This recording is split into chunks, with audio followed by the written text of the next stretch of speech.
हाँ तो भैया लोग 111 क्लास रखे वाला जौन एक लड़का बाटे उनके खातिर एक गीत गावत तरी। आप लोग सुन के कमेंट और लाइक जरूर करो।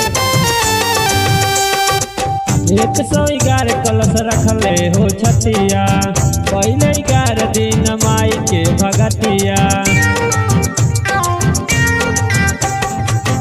111 कलश रखले हो छतिया, पहले 11 दिन माई के भगतिया।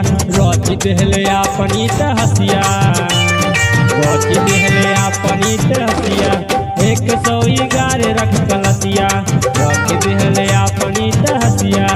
111 रख कलसिया।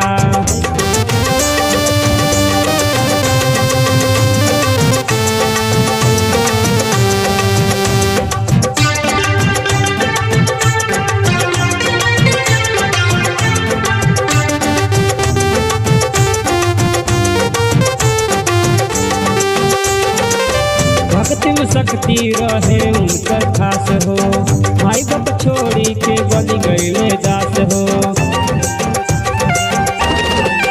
भक्ति में शक्ति रहे उनकर खास हो, माई बाप छोड़ी के बनी गईले दास हो। गति दिहले अपनी हसिया, गति दिहले अपनी हसिया। 111 रख कलसिया, गति दिहले अपनी हसिया। 111 रख कलसिया।